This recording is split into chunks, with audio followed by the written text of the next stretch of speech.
Welcome to StoriesRoc. My name is Leah Ruckberg, and it's really good to see all of you here tonight for stories about the body.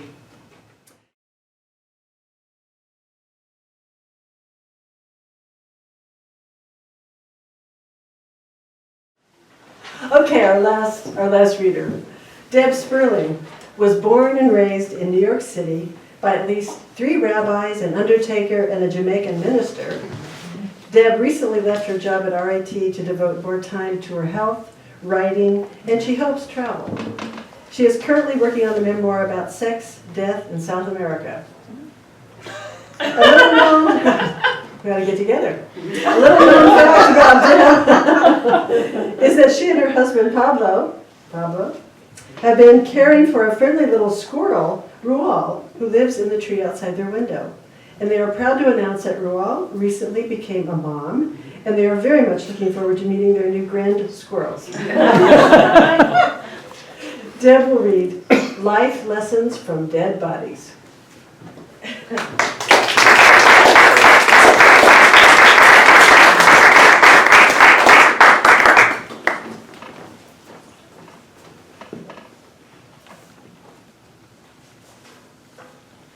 Let me know if my volume is okay. I've been told I'm a little too quiet. Speak up. Just speaking up? Okay. Yeah. All right. Outdoor voice.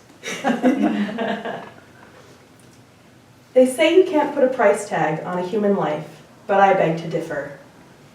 At Funeral Corporation International, name changed slightly to prevent a lawsuit, the price tag was $30. At least, that's what they paid me. The insane markups they charged the families were a whole other story. A $30 bonus for each body on top of my regular hourly union wage. On a good day, I might clear an extra $120. Good, of course, being an extremely relative term in an industry where each freezer full of corpses is another month's rent.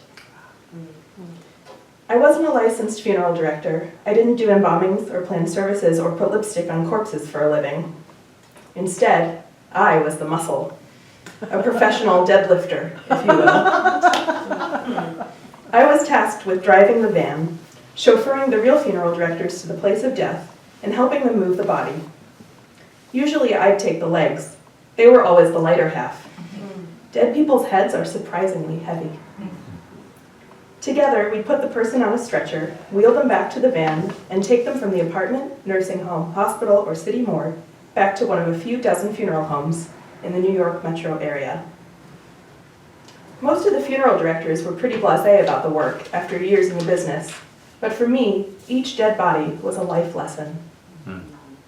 Some dead people had enormous apartments filled with expensive furniture and gadgets, but no family members with them when they passed. Others had loved ones who lit candles, sang songs, and tucked tiny stuffed animals into their pockets as we wheeled them away. Some families screamed and cursed at us. Others smiled and smoked joints. Some people collected trinkets, expensive, tiny, valuable things they never used, but we were cautioned not to break. Others amassed travel photos of mountaintops, beaches, and camel rides. Or they displayed other signs of a joyous journey, books and records and dirty paintbrushes. It all made me think a lot about who I was and the kind of life I wanted to lead, and all of the things I wanted to do before I was the one riding on the stretcher. If I had to choose a favorite dead body, I'd choose the man who came in on a flight from Air China. Usually when corpses ship internationally, they travel in a special cardboard box that makes them easier to transport. But this guy came in a massive, ornate, wooden Chinese casket that we weren't at all prepared for. Packaged up like that, he should have gone in a hearse, not the van, and there should have been more than 2 of us to lift him. The cargo guys at JFK weren't any help either.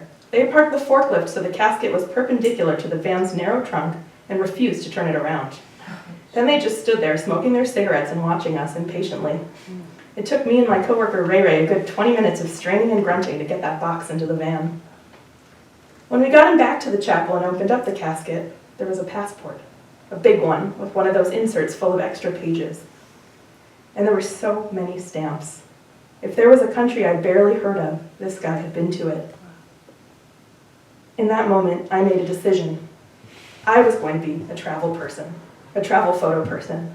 not a trinket person. I wanted to see the world before I wound up in a box in the cargo hold. I stopped working so much overtime and started using more vacation days. I went to Ibiza and Machu Picchu and the world's largest salt flat. I also decided that, unlike the cargo guys, I wasn't going to be the kind of person who stood around while other people did life's heavy lifting. And speaking of heavy lifting, another thing I learned from the funeral home was how to get a body down a flight of stairs. The best way, apparently, was a lightweight hammock-like sling device that 2 people could carry easily enough. It was soft and flexible for fitting through narrow hallways and around tight corners. Not that I ever saw one of those slings. Somehow, at our funeral home, the proper equipment, and usually other important things like rubber gloves and relevant paperwork, they were never in the van when we got to the pickup site. They were always back at the morgue, or who needs that fancy stuff anyways? Instead, I learned some less good ways to get a body down a flight of stairs, like wrapping it in a sheet and praying that the thread count was high enough to support that much dead weight, or using a traditional gurney with legs and wheels, which is much like trying to get a long table down a flight of stairs, only the table has a dead fucking body on it. That happened right after Hurricane Sandy during a power outage that knocked out the entire Manhattan grid south of 39th Street. We went to 23rd and searched with flashlights for the right apartment in a blocks-long development where every building was identical. When someone called the funeral home to let us know about a death, we always asked them all kinds of questions. What was their name? When were they born? Who was the next of kin? But we never asked the really relevant stuff like, say, how much did they weigh? Or did they have an elevator in the building? One time, we had a next of kin so rich she forgot she had an elevator in her own private brownstone. But getting back to that guy on 23rd Street, he was on the first floor, but in that building, the first floor was really the second floor. And the elevator was out because of the power. And of course, we didn't have the sling. We never had the sling. My coworker Mikey and I wheeled the body down the hall and into the emergency exit stairwell, which was pitch black except for our flashlights. The stairwell was narrow, so we had to prop the stretcher on end, and even so, there wasn't much room. Then Mikey remembered he had to go back to the apartment and ask the hospice nurses for a signature. He left me there, in the stairwell, pressed between the wall and a now upright dead man, bagged and covered, but still a dead body. Mikey shut the door behind him, blocking out the last of the light from the hallway. I stood there, 2 hands on the stretcher to keep it from falling or sliding down the stairs. Flashlight clenched between my teeth, collecting drool. Then I heard it, right in my ear.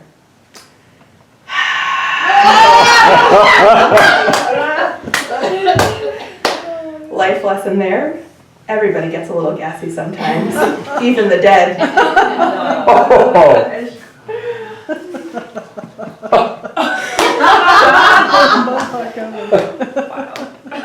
But the most important lesson I learned at the funeral home was that you could be dead without dying.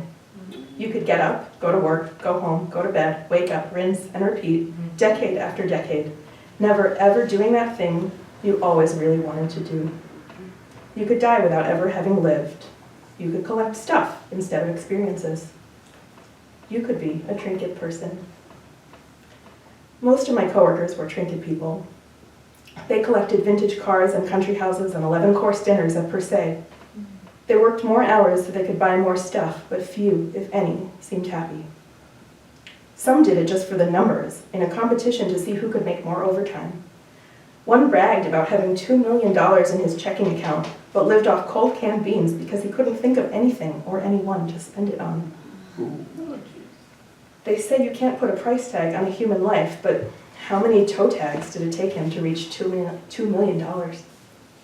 And what was his life worth if that $2 million never bought him anything worth having? That was why I quit in the end. I realized there was more to life than a bulging bank account. I got a new passport and I filled it with stamps. Argentina, Ecuador, Colombia. In South America, I lived and loved with my whole body. I took it trekking through the Patagonian wilderness and dancing salsa in the sand. I bathed it in the Atlantic, the Pacific, and the Caribbean. I toasted it extra crispy in the equatorial sun. And I shared it with other beautiful bodies. So many I nearly lost count. I can count the regrets, though, on this many fingers. Then I learned that out of all the creepy bodies out there, the scariest one was my own. It was unreliable, prone to outages.